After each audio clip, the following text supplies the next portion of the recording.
प्यारे बच्चों, आज हम लोग वर्ग 7 के गणित का प्रश्नावली 1.3 का सवाल सॉल्व करेंगे और समझेंगे। निम्नलिखित का गुणनफल ज्ञात कीजिए। 1 नंबर सवाल है। तो पहले गुणनफल का कुछ नियम है, उस नियम को समझ लेते हैं। गुणनफल करने में जो चिन्ह होता है, संख्या के पहले चिन्ह होता है, उसका गुना समझ लेते हैं। तो प्लस गुने प्लस बराबर होता है प्लस, माइनस गुने माइनस बराबर होता है प्लस,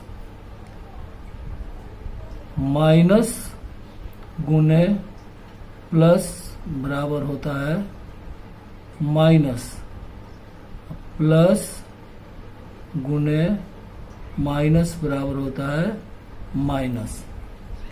अब यहाँ देखिए, प्लस तो कितना हो रहेगा तो उसका गुणनफल प्लस होगा, लेकिन माइनस में संख्या अगर 2 ठो पूर्णांक है तब उसका प्लस होगा। अगर संख्या 3 ठो हो जाएगा तो उसका गुणनफल प्लस नहीं होगा। यानी विषम रूप में जब ऋणात्मक संख्या होगी तो उसका गुणनफल ऋणात्मक पूर्णांक ही प्राप्त होगा। तो ये इस चीज को ध्यान में रखना है कि ऋणात्मक संख्या अगर विषम रूप में है तो उनका गुणनफल माइनस में होगा, और ऋणात्मक संख्या सम रूप में है, जैसे 2 है, 4 है, 6 है, 8 है, इस रूप में है तो उनका गुणनफल प्लस होगा। इसी पर आधारित हम लोग को सवाल बनाना है। तो जैसे पहला सवाल है, निम्नलिखित का गुणनफल ज्ञात कीजिए। ए नंबर है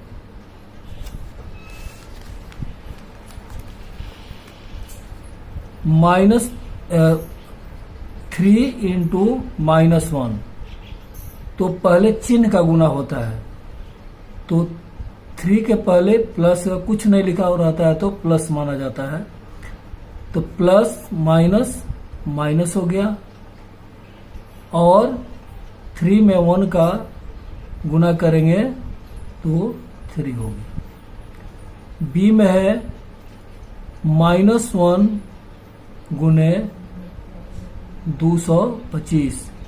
तो 225 के पहले प्लस का मानेंगे चिन्ह, कोई चिन्ह नहीं है तो माइनस प्लस, देखिए माइनस प्लस गुणनफल माइनस, तो यहाँ माइनस हो गया, और 225 में 1 का गुना करेंगे तो गुणनफल वही आएगा, संख्या 225। सी नंबर है -21 गुने -30। तो दोनों माइनस है तो माइनस माइनस प्लस हो गया, प्लस गुणनफल में नहीं लिखेंगे। अब 21 में 3 का गुना कर दें तो 21 यहाँ 63 हो गया, और उस पर 1 ठो शून्य बढ़ गया, 630 हो गया। डी नंबर है -316 गुने -1। दोनों माइनस है चिन्ह में, तो माइनस माइनस प्लस हो गया, प्लस को नहीं लिखेंगे। अब 316 में का गुना करेंगे तो 316 हो गया। ई नंबर है -15 गुने 0 गुने -18। तो कोई भी पूर्णांक गुना रूप में संख्या हो और उसमें 1 ठो शून्य हो जाएगा तो सभी गुणनफल 0 हो जाएगा। तो यहाँ हो गया 0। यहाँ देखिए -12 गुने -11 गुने 10। तो 2 ठो संख्या माइनस रूप में है, तो इसको गुना कर देंगे दोनों को एक साथ गुना कर देंगे, पहले उसमें 10 का गुना कर देंगे। तो -12 में 11 का गुना करेंगे तो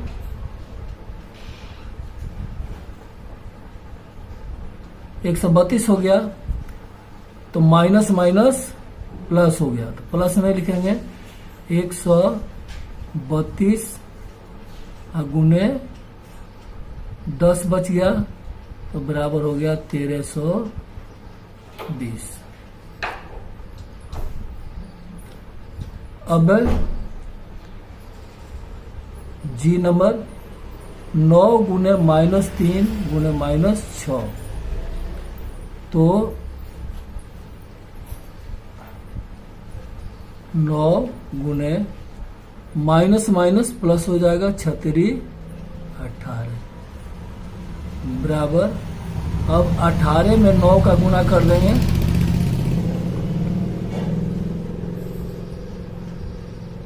एक 162 हो गया।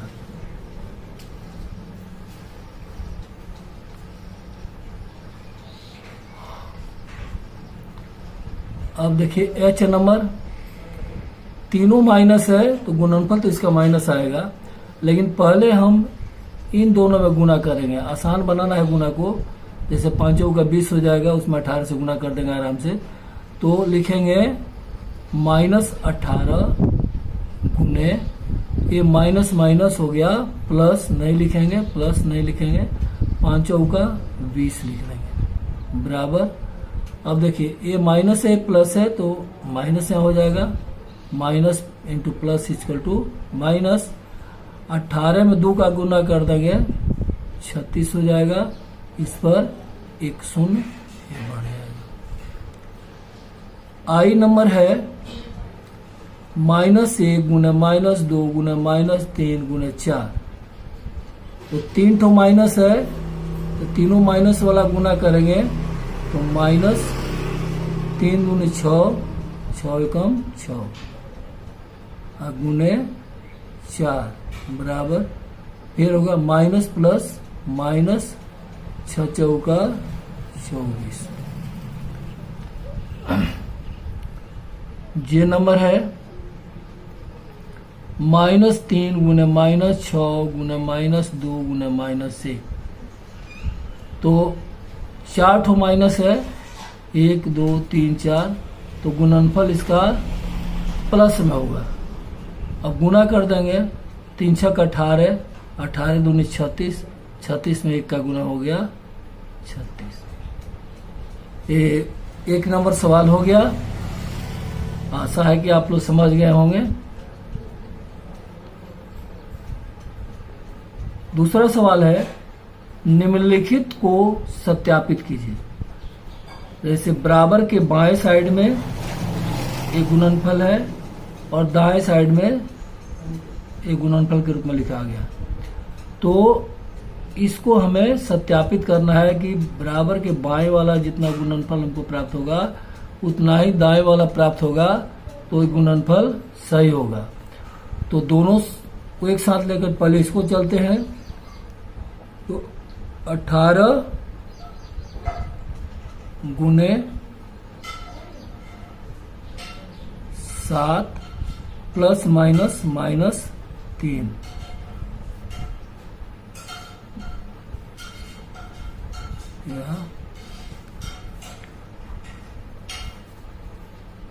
इसको गुना करेंगे तो 18 में 7 का गुना कर देंगे, 7 8 56, 7 5 12, 126 हो गया। जोड़, यहाँ प्लस है यहाँ माइनस है, तो गुणनफल इसका माइनस में आएगा, तो -18 54 इतना हो गया। यहाँ 18 गुने 7 में से 3 निकल गया, 4 हो गया बराबर 126 प्लस माइनस -54, या 18 चौक 72 बराबर 126 में से 54 निकाल लेंगे तो 6 में से 4 गया 2, अब 12 में से 5 गया 7, दोनों तरफ 72 आ गया। तो LHS यानी लेफ्ट हैंड साइड बायां पक्ष बराबर RHS दायां पक्ष। बायां पक्ष बराबर के बाएं बायां पक्ष बराबर के दाएं दायां पक्ष, जिसको अंग्रेजी में राइट हैंड साइड कहते हैं और बायां पक्ष को लेफ्ट हैंड साइड कहते हैं।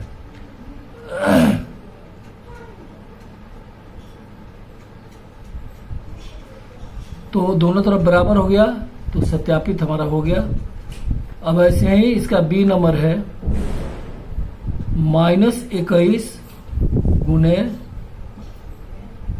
बड़ा कुष्ठ है -4 जोड़ -6, तो लिखेंगे -21।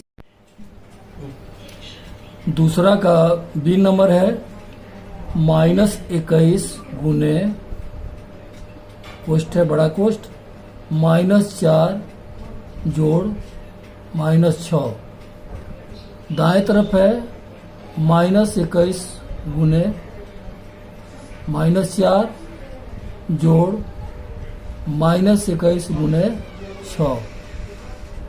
तो बराबर के बाएं और बराबर के दाएं का गुणनफल यदि हमें बराबर होता है तो ये सत्यापित होगी। तो दोनों को साथ में लेकर चलेंगे।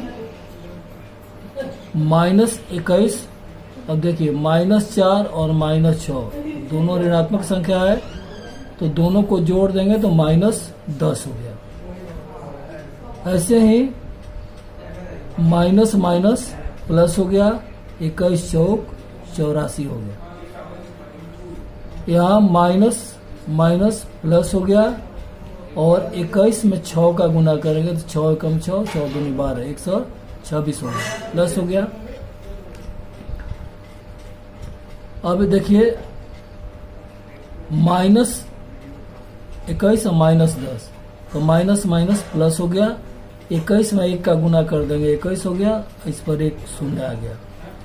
दाएं साइड की संख्या जोड़ देना है, तो 6 4 10 हार्सिलेक 8 2 10 1 11 हार्सिलेक 1 1 2 210 दोनों तरफ बराबर हो गया। इसलिए LHS बराबर RHS, यानी बराबर के बाएं साइड की संख्या का गुणनफल दाएं साइड की संख्या गुणनफल के बराबर हुआ। अब 3 नंबर सवाल है, किसी भी पूर्णांक a के लिए -1 गुणे 1 किसके समान है? तो a चर संख्या है और -1 अचर संख्या है, तो -1 में a का गुना करें तो a के पहले किसका चिन्ह है? धनात्मक है, तो माइनस प्लस माइनस हो गया और a में 1 का गुना होगा तो a हो गया, तो -a के समान है। 2 नंबर, वह पूर्णांक ज्ञात कीजिए जिसका -1 के साथ गुणनफल है -22। तो देखिए ऋणात्मक संख्या है और यहाँ भी ऋणात्मक संख्या है, तो इसका अर्थ है कि हमको धनात्मक संख्या से गुना करना पड़ेगा।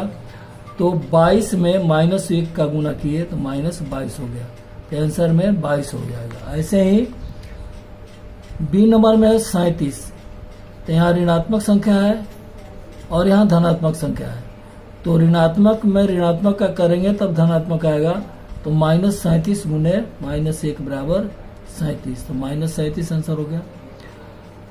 अब सी नंबर में है 0, तो जानते हैं आप लोग कि किसी भी संख्या में 0 से गुना करने पर गुणनफल 0 होता है, तो -1 में 0 से गुना किए तो 0 हो गया, तो आंसर इसका 0 हो गया।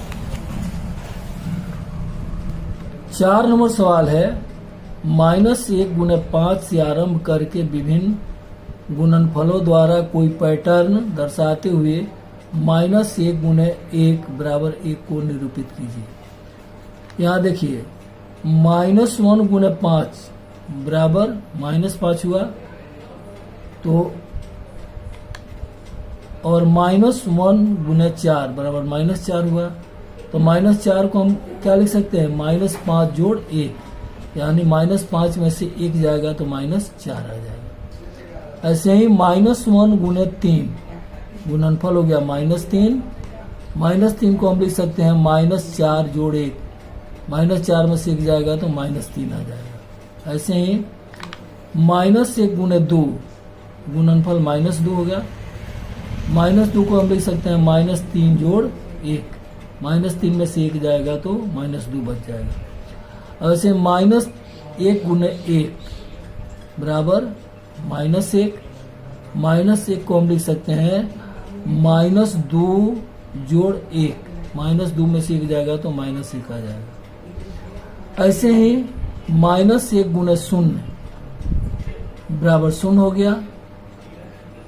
तो 0 को हम लिख सकते हैं -1 जोड़ 1, यानी बराबर पूर्णांक है और एक धनात्मक है, एक ऋणात्मक है, जोगफल उसका 0 हो जाएगा। तो अब लिख देंगे 0 जोड़ 1 बराबर हो गया 1।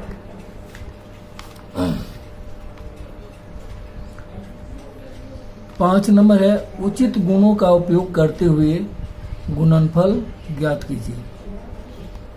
तो यहाँ 26 है गुने -48 जोड़ -48 गुने -36। तो -48 दोनों तरफ है, प्लस के दाएं साइड में -48 है, अब बाएं तरफ भी -48 है। तो -48 हम कॉमन ले लेंगे, बाहर कर लेंगे तो -48 हो गया, कोष्ठ के अंदर हो गया। यहाँ बच गया प्लस के पहले 26 बच गया और प्लस के बाद -36 बच गया, तो -36 हो गया। तो -48 गुने, अब यहाँ 36 से में से 26 हटाएंगे और 36 का चिन्ह माइनस है तो इसका चिन्ह लग जाएगा।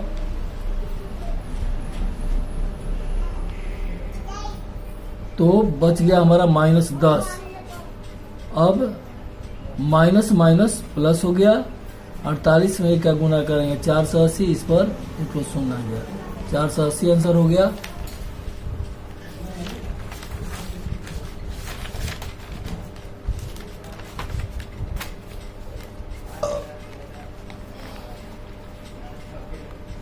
यहाँ देखिए 8 गुने 53 गुने -125 है, तो हम 53 को पहले कर लेंगे क्योंकि संख्या को ऐसे सजाएंगे कि गुना करना हमको आसान हो। 53 पहले ले लिए, गुने 8 और गुने -125। अब -125 में 8 का गुना करेंगे तो माइनस प्लस माइनस हो गया। 125 में 8 का गुना कीजिएगा तो 125 में 8 का गुना कीजिएगा, 8 सके 40, 8 दूनी 16, 4 20, 8 2 10, 1000 हो गया। तो प्लस माइनस माइनस 1000 हो गया। अब गुना करना आसान हो गया। 53 में 1 का गुना कर दीजिए और यहाँ प्लस है, यहाँ माइनस, प्लस माइनस माइनस हो गया। 53 में 1 का गुना किए 53 हो गया और 1 पर 3 शून्य है तो 3 शून्य हो गया। तो इतना हो गया आंसर। अब ऐसे ही इसका सी नंबर है 15 गुने -25 गुने -4 गुने -10। तो 15 पहले हम लोग ये दोनों संख्या में गुना कर लेंगे, तो 15 गुने -25 गुने माइनस माइनस प्लस 10 चौका 40 हो गया।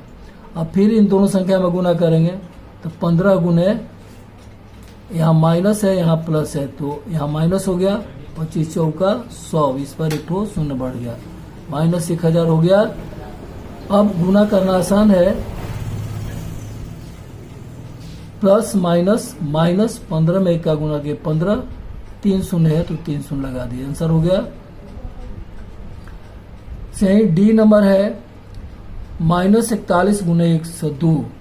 तो -41 102 को हम लिख सकते हैं 100 जोड़ 2। अब वितरण का गुण हो गया तो -41 गुने 100 जोड़ -41 गुने 2। तो -41 में 100 का गुना कर दिए तो -41 हो गया, और -41 में 2 का गुना किए तो प्लस माइनस -41 दूनी 82, -82 हो गया। अब दोनों ऋणात्मक संख्या है तो दोनों को हम जोड़ देंगे, तो माइनस यहाँ लिख दिए और यहाँ जोड़ेंगे तो जो फल हो गया -4182, 4182। ऐसे ही इसका ई नंबर 625 गुने -35 जोड़ -625 गुने 65, तो 625 हम बाहर निकाल लेंगे, तो प्लस के बाएं साइड में बच गया हमारा -35, और दाएं साइड में चूंकि यहाँ से 625 हम धनात्मक लिए हैं तो ऋणात्मक एक संख्या बच गई वहां पर, क्योंकि ऋणात्मक 1 में जब हम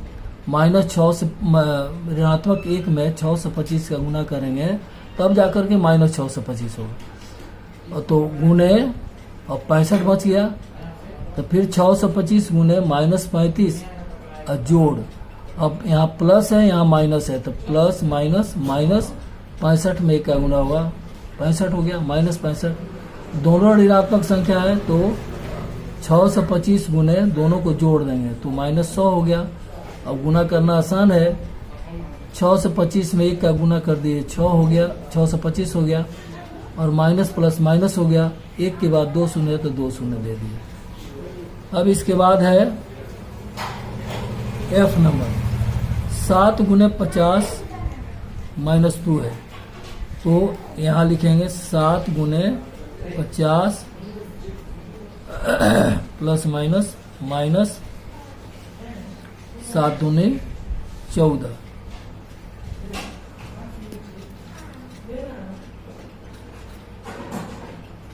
बराबर 7 पचे 35, 350 हो गया, घटाओ 14 घटा लेंगे वही आंसर हो जाएगा। तो यहाँ 10 हुआ, 10 में से 4 गया 6 हो गया, यहाँ 4 बचा, 4 में से 1 गया 3 हो गया, और यहाँ 3, यही आंसर हो गया। से जी नंबर है -17 गुने -29, तो लिखेंगे -17 गुने -29 को हम लिख सकते हैं -30 जोड़ 1, -30 में से 1 निकल जाएगा तो -29 बचा गया। अब गुणनफल के रूप में लिखेंगे तो -17 गुने -30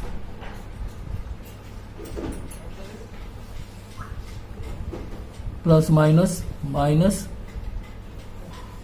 17 गुने 1, तो गुना कर देंगे, माइनस माइनस प्लस हो गया, 17 तिया 51, 510 घटाओ 17, घटा लेंगे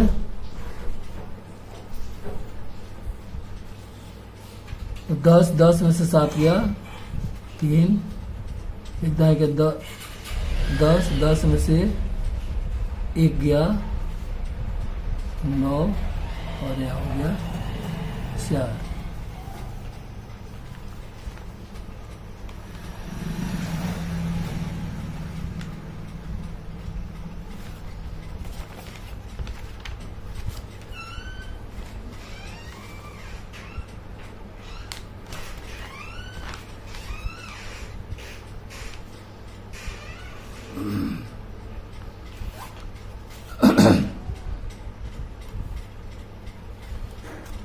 छह नंबर सवाल है,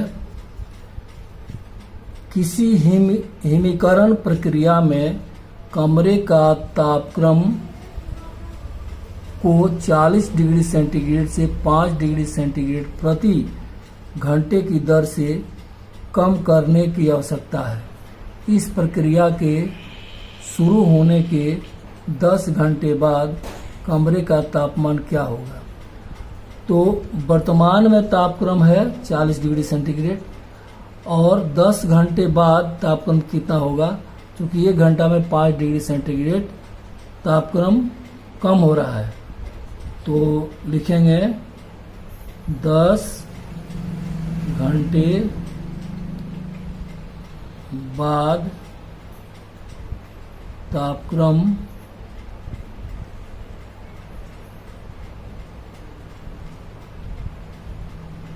में गिरावट बराबर 1 घंटा में 5 डिग्री सेंटीग्रेड घटता है, 10 गुने 5 बराबर 50 डिग्री सेंटीग्रेड। ये माइनस हो गया, घटा। अब 40 डिग्री पहले से है तो वर्तमान में तापक्रम कितना होगा? वर्तमान में 10 घंटे बाद तापक्रम बराबर -50 + 40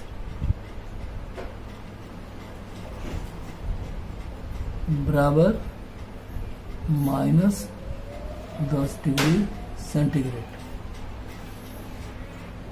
7 नंबर है,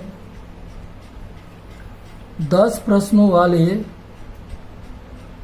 एक कक्षा टेस्ट में प्रत्येक सही उत्तर के लिए 5 अंक दिए जाते हैं और प्रत्येक गलत उत्तर के लिए -2 अंक दिए जाते हैं एवं प्रयत्न नहीं किए गए प्रश्नों के लिए 0 दिया जाता है।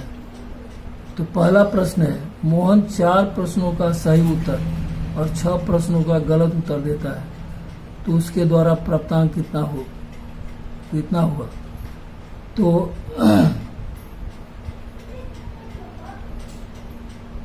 मोहन द्वारा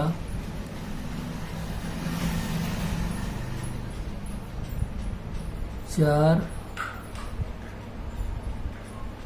प्रश्नों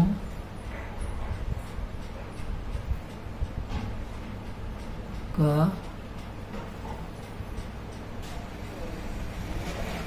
प्राप्तांक हो गया, 4 तो सही दिया है, तो 4 गुने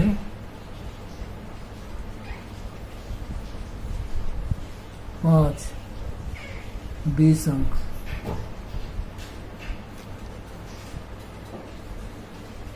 और 6 प्रश्नों का गलत उत्तर दिया। गलत उत्तर का प्राप्तांक 6 गुने -2 बराबर -12 अंक।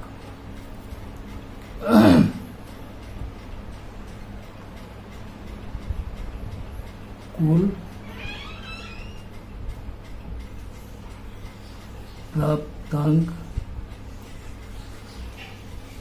20 - 12 बराबर 8 अंक। सही दूसरा है, रेशमा के 5 उत्तर सही है और 5 उत्तर गलत है, तो उसके द्वारा प्राप्त अंक कितने हैं? रेशमा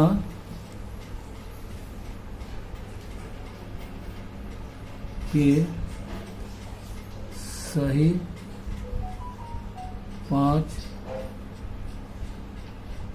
उत्तर का प्राप्तांक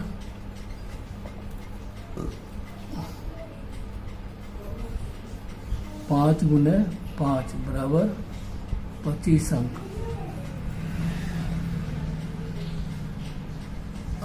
गलत उत्तर का प्राप्तांक, गलत उत्तर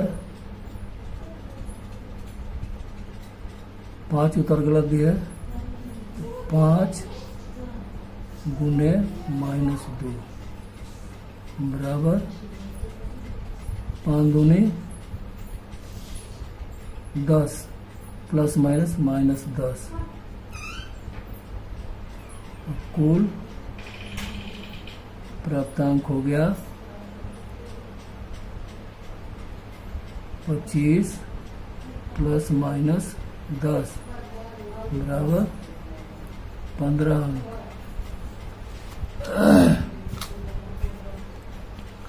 तीन नंबर है, हिना ने कुल 7 प्रश्नों के उत्तर दिए, उसमें से 2 का उत्तर सही है और 5 का गलत है। हिना द्वारा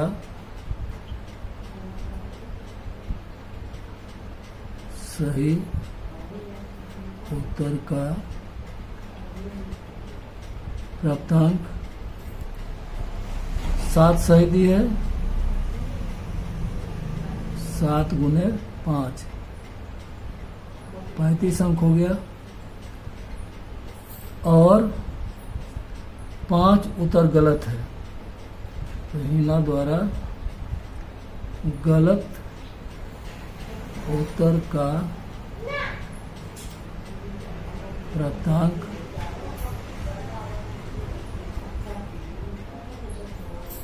5 गलत है, 5 गुने -2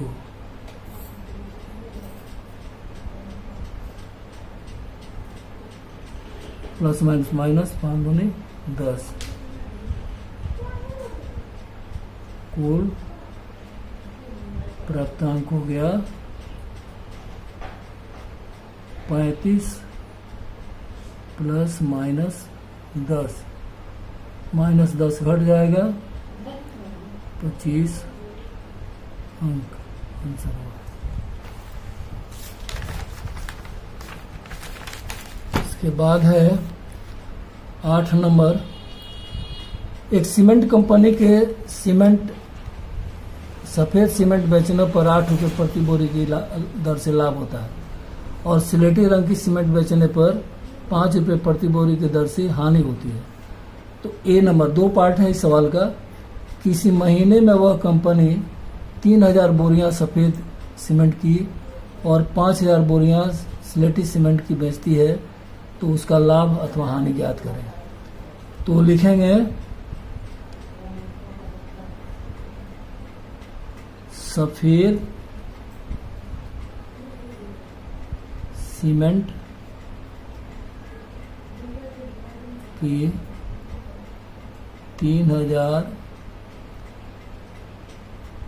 बोरी पर लाभ 3000 गुने, एक बोरी पर 8 रुपया होता है, तो 8 हो गया, 8 तिरिका 24,000।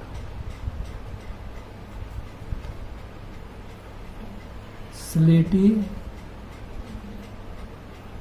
सीमेंट की एक बोरी बेचता है 5,000, 5,000 बोरी पर हानि, क्योंकि एक बोरी पर 5 रुपया हानि होती है और बेच दिया वो 5,000 बोरी, तो 5,000 गुने 5, 25,000 रुपया। तो 24,000 लाभ हुआ उसको, 25,000 हानि हो गया, तो कुल हानि हो गई लास्ट में। तो हानि बराबर कुल हानि बराबर 25,000 माइनस 24,000, 1,000 रुपया।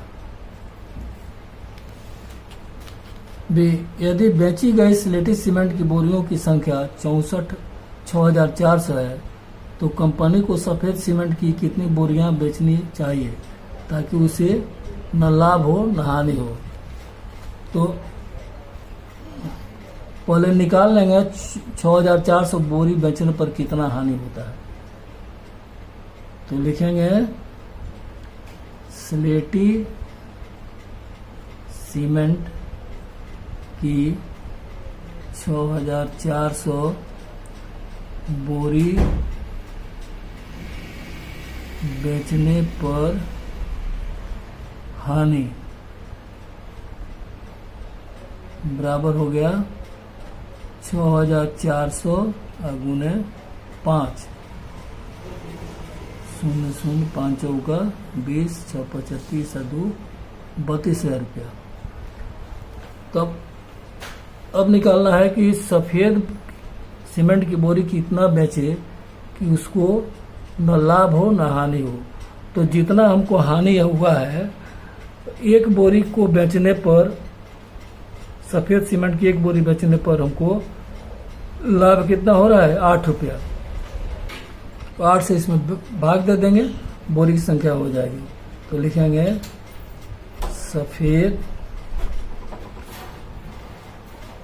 सफ़ेद सीमेंट की बोरियों की संख्या 32,000 भागा 8, 8 चौका 35, 4,000 बोरी। 4,000 बोरी बेचेगा सीमेंट सफ़ेद का, तो न लाभ होगा और न हानि होगा। अब है 9 नंबर, अंतिम सवाल है। निम्नलिखित को सत्य कथन में परिवर्तन करने के लिए रिक्त स्थान की एक पूर्णांक से प्रतिस्थापित कीजिए। जैसे देखिए, बराबर के बाएं साइड में -3 है, ये में -3 है, और यहाँ खाली स्थान है, यहाँ 27 है। तो यहाँ धनात्मक 27 है और यहाँ पर ऋणात्मक -3 है। तो यहाँ गुना ऋणात्मक से ही करेंगे। तो 3 से 27 में भाग देंगे तो 9 3 27 -9 यहाँ भरा जाएगा। ऐसे ही यहाँ देखिए, यहाँ धनात्मक संख्या है, यहाँ ऋणात्मक संख्या है, और -35 बराबर होना चाहिए। तो यहाँ पर माइनस हो जाएगा और 5 से 35 में भाग देंगे, 5 7 35 -7 हो गया। यहाँ देखिए खाली स्थान है, -8 है, अब बराबर -56। तो -56 है, तो यहाँ हमारा धनात्मक संख्या होगा, क्योंकि एक ऋणात्मक संख्या है, गुना करेंगे तो ऋणात्मक होगा। 8 से 56 में भाग देंगे, 8 7 56। ऐसे ही यहाँ ऋणात्मक है और यहाँ धनात्मक है, तो हमें यहाँ धनात्मक संख्या चाहिए। 12 से 132 में भाग दे देंगे।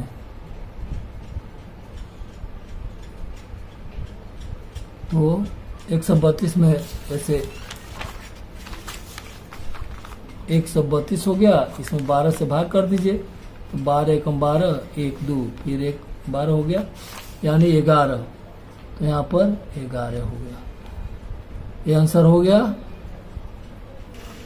Thank you. इसके बाद हम लोग 1.4 अध्याय को समझेंगे और बनाएंगे। Thank you.